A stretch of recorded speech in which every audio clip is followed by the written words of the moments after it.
Welcome back my YouTube channel. Hello दोस्तों, नमस्कार। कैसे हैं? आई होप आप लोग ठीक ही होंगे। तो आज एक भाई का कमेंट था कि बेहतरीन स्टॉक का एसआईपी हम कैसे करें।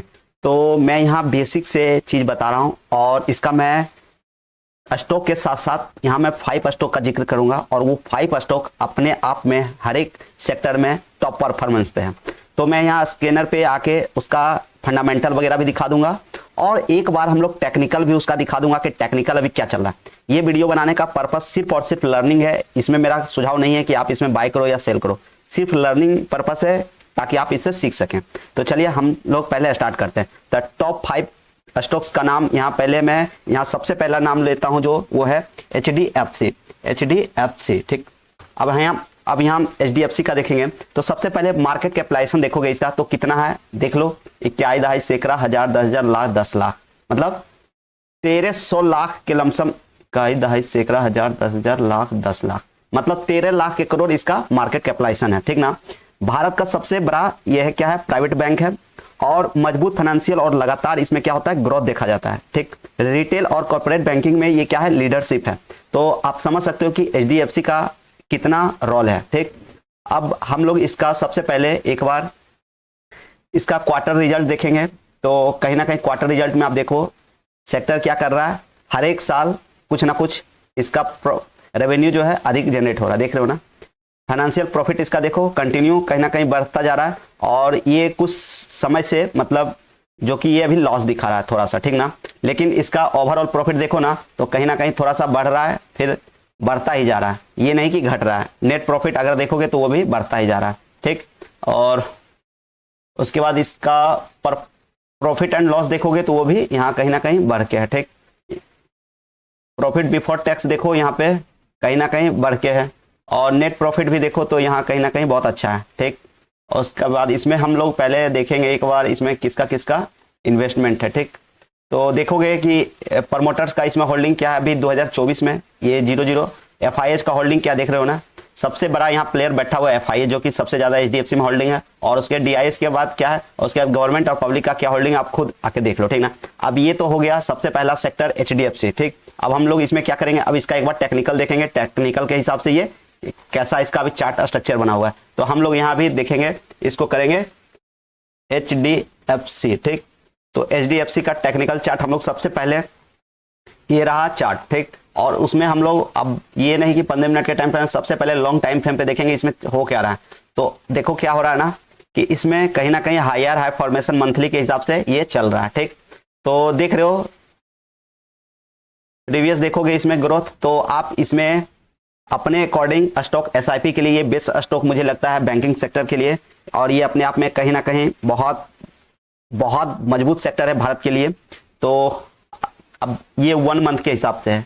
अब इसको एक बार वीक इसका चार्ट देखेंगे ना तो वीकली चार्ट भी देखो कितना अच्छा इसका मतलब पॉसिबिलिटी है इसमें आगे। इसका फ्यूचर तो ब्राइट है ही, क्योंकि मंथ के हिसाब से देखो इसका चार्ट तो कहीं ना कहीं अगर सोचो जो बहुत पहले इन्वेस्ट करके रखा होगा, मतलब 2009 की बात करूं, 2010 की, 13 की, 15 की, 17 की, तो कंटिन्यू इसमें कहीं ना कहीं आपको ग्रोथ देखने को मिल रहा है। हाँ, ये कोरोना का लहर था जो कि 2020 में मार्केट बहुत डिप गया था, उसके बाद मार्केट फिर से कंटिन्यू बढ़ा और ये जो बहुत बड़ा डिप देख रहे हो ना, ये कुछ यहाँ फाइनेंशियल प्रॉब्लम हुआ था जिसकी वजह से ये डिप देखने को मिला था। उसके बाद फिर से मार्केट आगे गया और ये कहीं ना कहीं अब जो ये बहुत बड़ा गिरावट देखने को मिल रहा है, तो ये कहीं ना कहीं इलेक्शन के रिजल्ट का ये काउंटिंग के टाइम का ये कहीं ना कहीं कैंडल बना हुआ है। तो कंटिन्यू ये मतलब ऊपर ही जा रहा है, ये नहीं कि इसका ट्रेंड डाउन साइड है कि हाँ मार्केट। तो आप इसमें स्टॉक के हिसाब से एसआईपी कर सकते हो। ये पहला स्टॉक हुआ। अब दूसरा स्टॉक है टीसीएस। ठीक, अब भी हम लोग यहाँ टीसीएस सर्च करेंगे और इसका परफॉर्मेंस देखेंगे। इसका भी मार्केट कैपिटलाइजेशन करीब 12 लाख करोड़ के लमसम है। ठीक ना, और इसका ऑन क्वार्टर रिजल्ट देखोगे तो कहीं ना कहीं बढ़ता ही जा रहा है। नेट प्रॉफिट भी देखोगे तो बढ़ के ही आ रहा है। ठीक, उसके बाद इसमें हम देखेंगे शेयर होल्डिंग इसमें किसका किसका प्रमोटर का होल्डिंग देखो तो सबसे ज्यादा 71% इसमें है। एफआईएच का भी होल्डिंग 12.68% है और डीआईएस का भी होल्डिंग कहीं ना कहीं 10.86% है। गवर्नमेंट का होल्डिंग बहुत कम है और पब्लिक का होल्डिंग 4.63% है। मतलब कि जो बेहतर स्टॉक है ना और इसमें सबसे ज्यादा होल्डिंग जो है क्या है, प्रमोटर का है, देख रहे हो ना। अब इसका हम लोग एक बार टीसीएस का चार्ट देखते हैं, टीसीएस का चार्ट स्ट्रक्चर कैसा बना हुआ है।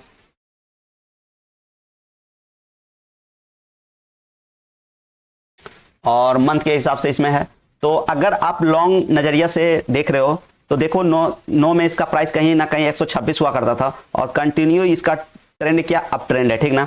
और अभी मंथ के हिसाब से इसमें थोड़ा सा भी गिरावट है, जिस हिसाब से सारा सेक्टर गिरा हुआ है, तो ये भी थोड़ा गिर रहा है। और वैसा नहीं कि अगला ट्रेंड लो कट चुका है, ऐसा नहीं है। ये फिर से कहीं ना, जब चलना सारा कुछ अच्छा हो जाएगा ना, तो इसका भी ट्रेंड कहीं ना कहीं आपको फिर से ऊपर ही जाता दिखेगा। और इसके बारे में मैं थोड़ा सा जिक्र करूं कि ये भारत का सबसे ज्यादा आईटी सर्विस कंपनी जो कि है टॉप मोस्ट का, यही है टीसीएस, जिसको हम लोग बोलते हैं। ये डिजिटल ट्रांसफॉर्मेशन और ग्लोबल क्वांट बेस ये चलता है। और इसके बाद स्थिर ग्रोथ और नियमित डिविडेंड है। सबसे प्लस पॉइंट है ना कि ये आपको डिविडेंड देता रहेगा। अगर आपका सोचो कि इसमें मतलब कि 10 लाख रुपया, 20 लाख, 50 लाख रुपया भी अगर होल्डिंग है आपका एसआईपी के थ्रू आपका डाल देते जा रहे हो 2-4 साल, 10 साल के लिए, तो समझो कि आपको साल का डिविडेंड भी मिलेगा। और ये अगर स्टॉक स्प्लिट करता है तो उसका भी बेनिफिट आपको कहीं ना कहीं देखने को मिलेगा। और ये मंथली हिसाब और अर्ली हिसाब से देखो तो कहीं ना कहीं ये ग्रोथ ही कर रहा है सेक्टर, ठीक। अब हम लोग चलते हैं तीसरा सेक्टर की बात करते हैं। तो तीसरा सेक्टर का हम नाम लेंगे यहां, वो है रिलायंस। रिलायंस में देखते हैं क्या है।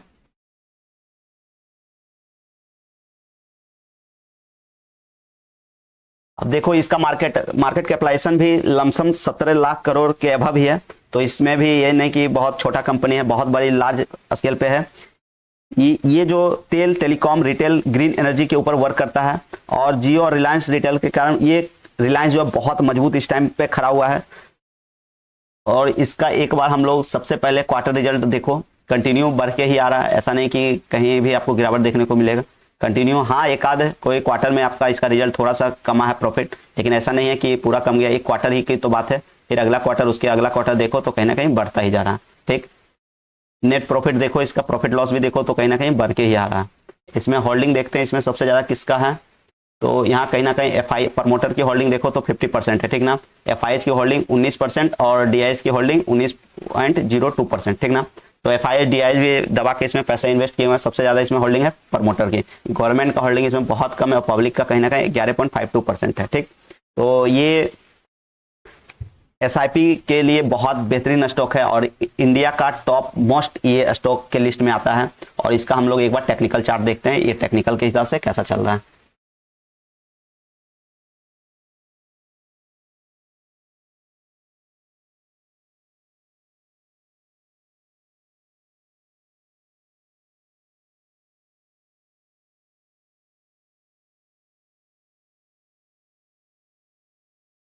रिलायंस अगर मंथली चार्ट देखो ना तो मंथ के हिसाब से कहीं ना कहीं अभी कंटिन्यू सारा स्टॉक गिरा हुआ था, तो ये भी गिरा है। और इसके बाद ये इसका अगर दूर की नजरिए से आप देखो ना तो कंटिन्यू मार्केट इसका क्या हुआ, बढ़ता ही जा रहा है। अगर सोचो जो 2017, 2014, 2015, 2013 मतलब बहुत पहले से इसमें इन्वेस्ट करके या एसआईपी पर्पज से लगा के एसआईपी डाल रहे होंगे, उनको सोचो आज कितना परसेंट। तो ये नहीं कि मार्केट यहीं अब स्टॉप करने वाला है। आज के 10 साल के बाद भी जाके देखोगे ना तो ये फिर आपको कहीं ना कहीं बहुत ऊपर देखने को मिलेगा, जो कि आज के डेट में एमआरएफ जो देख रहे हो ना, तो फ्यूचर में एमआरएफ का रेट जाके एक बार देख लो, वो भी किसी जमाने में 200-100 रुपए का हुआ करता था, आज के डेट में 1 लाख पार है वो स्टॉक का। तो ये फ्यूचर में ये सब भी वैसा स्टॉक है कि आने वाले समय में ये भी आप इसको भी बढ़ना है। अभी इसका देखो, अगर मंथली के हिसाब से इसका चार्ट एक बार स्ट्रक्चर देखो तो कंटिन्यू ये साल 10 साल इसका ग्रोथ क्या है, बढ़ता ही जा रहा है, ये नहीं कि ये घटने वाला है। तो एसआईपी के पर्पज से ये तीसरा स्टॉक रिलायंस है, जो कि बहुत बेहतरीन और बहुत मतलब कारगर स्टॉक है। और हम लोग अब नेक्स्ट स्टॉक की बात करते हैं। तो नेक्स्ट स्टॉक में हम लेते हैं जो कि इंडिया का टॉप मोस्ट स्टॉक है, उसका नाम है इन्फोसिस। क्योंकि हम पहले सबसे पहले इसका देखते हैं मार्केट कैपिटलाइजेशन कैसा है।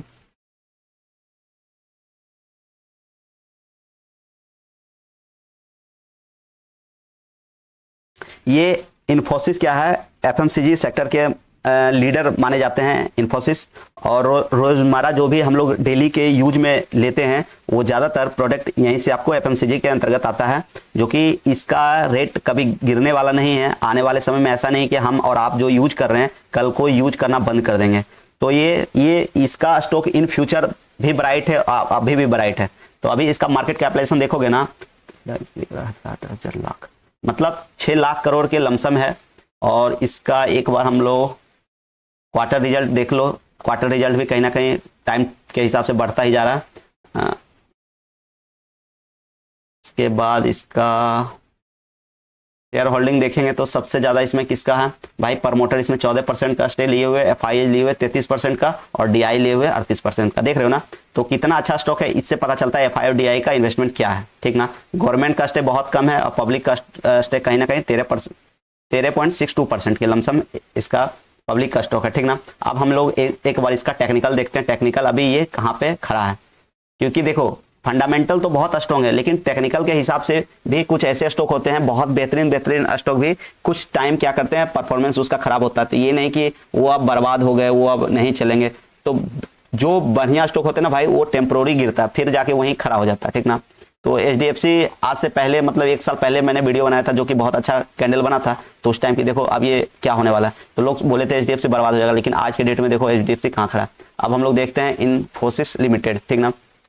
तो जितने भी मैं यहाँ स्टॉक का नाम ले रहा हूँ, ठीक ना, ये नहीं कि आज खरीदा कल बेचा, कल खरीदा परसों बेचा, ऐसा अगर रहोगे ना तो मे भी टेम्पोररी आपको लॉस दिखे। अगर जिनका एम लॉन्ग टर्म में है तो ये सब स्टॉक कहीं ना कहीं ओवरऑल मंथ के हिसाब से इसका कैंडल देखो ना, तो आज आप देखो जहां से ये और भी पुराना स्टॉक देखोगे इसका, तो ये 2003 से दिखा रहा है, ठीक ना। देखो साल दर साल ये क्या बढ़ रहा है या घट रहा है, देख रहे हो ना। इसका ग्रोथ स्ट्रक्चर क्या है, चार्ट कैसा बन रहा है, बढ़ रहा है ना। लेकिन हाँ, अभी जो करंट सिचुएशन पे है, तो अभी इसमें मंथ के हिसाब से कहीं ना कहीं थोड़ा सा मार्केट बहुत ज़्यादा नेगेटिव नहीं दिखा रहा है।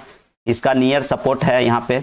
तो ये सब स्टॉक में अगर एसआईपी करके चलोगे ना तो लॉन्ग टर्म में आपको अच्छा रिटर्न देखने को मिलेगा आने वाला 5 सालों में। ये नहीं कि अगर इस बेकार सा स्टॉक जो जिसका फंडामेंटल बहुत बेकार है और उसमें मान के चलो बहुत अच्छा पायदान पे भी है ना, तो कल को वो बहुत नीचे भी देखने को मिल सकता है, ये कोई जरूरी नहीं। लेकिन ये जितने भी मैं स्टॉक अभी आप लोग के बीच रख रहा हूँ, ये सारे कहीं ना कहीं अपने आप में महारत हासिल किए हुए हैं। जिस भी सेक्टर का हम स्टॉक आपको बता रहे हैं, वो सारे स्टॉक जितने भी अभी 5 में बता रहा, ये चल रहा है इन्फोसिस। तो ये अगर देखोगे ना एफएमसीजी में ये टॉप पे आते हैं इन्फोसिस, जो कि आप लोग थोड़ा बहुत जानते होंगे, तो आपको पता होगा इन्फोसिस क्या चीज कर रहा है, ठीक ना। चलिए हम लोग ये अब समझ गए इसका टेक्निकल क्या है। मंथ के हिसाब से अभी तो बियर दिखा रहा है, लेकिन वीक के हिसाब से देख रहे हो ना कहीं थोड़ा सा ये सपोर्ट बनाने की कोशिश कर। और वीक के क्लोजिंग में 1 डे और है, अभी इसका हाई नियर कटा नहीं है, तो हम लोग अभी इसमें बहुत ज्यादा बुलिश। लेकिन हाँ, स्टॉक एसआईपी के नजरिए से ये बहुत बेहतरीन स्टॉक है। तो आपको क्या करना है, अपने हिसाब से देख लेना। मेरा काम है सिर्फ और सिर्फ टेक्निकल और फंडामेंटल दिखाना, बाकी बात आप लोग को कैसे क्या करना वो आप लोग देखें। मेरा किसी का सजेशन नहीं है यहाँ कि आप बाय करो या सेल करो, मैं सिर्फ और सिर्फ लर्निंग पर्पस ये वीडियो आप लोग के लिए बता रहा हूँ। अब हमारा जो आखिरी स्टॉक है वो है हिंदुस्तान यूनिलीवर। आप लोग जानते होंगे हिंदुस्तान यूनिलीवर क्या है। चलिए हम लोग इसके पहले मार्केट कैपिटलाइजेशन देखते हैं, उसके बाद हम लोग तो देख रहे हो ना कहीं 5 लाख करोड़ का इसमें भी मार्केट कैपिटलाइजेशन है। और इसका क्वार्टर रिजल्ट देखो तो कहीं ना कहीं कंटिन्यू बढ़ता ही जा रहा है। हाँ, कुछ क्वार्टर में कुछ दिक्कत होते हैं जिसकी वजह से थोड़ा नेगेटिव दिखता है, लेकिन ओवरऑल देखो तो कहीं ना कहीं बढ़ता ही जा रहा है। और इसका एक बार हम लोग सबसे पहले इसमें होल्डिंग देखते हैं। स्टेक इसका है, प्रमोटर का है 61%। तो सबसे ज़्यादा इसमें होल्डिंग क्या है, प्रमोटर का, एफआईएस का होल्डिंग 11%, डीआईएस का 14% और गवर्नमेंट का बहुत कम है। और पब्लिक का देखो भाई 11% के लमसम है। तो ये एफएमसीजी के अंतर्गत आता है हिंदुस्तान यूनिलीवर। और जितने भी हम लोग रोजमर्रा के सामान यूज करते हैं सारा कहीं ना कहीं यहाँ आपको देखने को मिलता है, ठीक। तो ये अपने आप में बहुत अच्छा स्टॉक है अपने एफएमसीजी सेक्टर का। तो हम इसका एक बार टेक्निकल देखते हैं।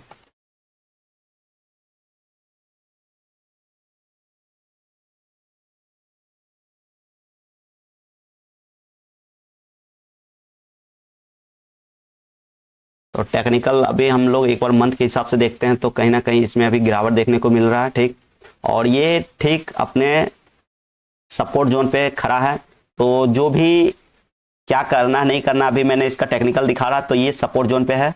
तो यहाँ से लेने वाले ले सकते हैं और एसआईपी के तौर पे ये बहुत अच्छा स्टॉक है। इन फ्यूचर इसका लॉन्ग नजरिया अगर देखो तो कंटिन्यू ये स्टॉक कहीं ना कहीं ग्रोथ के टर्म में ही इसका चार्ट बना हुआ है। और वीक के हिसाब से देखो तो वीक के हिसाब से कहीं ना कहीं ये मार्केट सस्टेन कर रहा है, जिस हिसाब से अभी सारा स्टॉक सस्टेन कर रहा है तो ये भी अपने आप में सस्टेन कर रहा है, और ये एग्जैक्ट सपोर्ट पे ही आके अभी मार्केट टिका हुआ है। तो 5वां स्टॉक हो गया। और मैं थोड़ा सा अभी यहाँ थोड़ा सा एक वर्ड गलत बोल दिया था, उसको मैं फिर से रिवाइज कर देता हूँ इन्फोसिस के बारे में।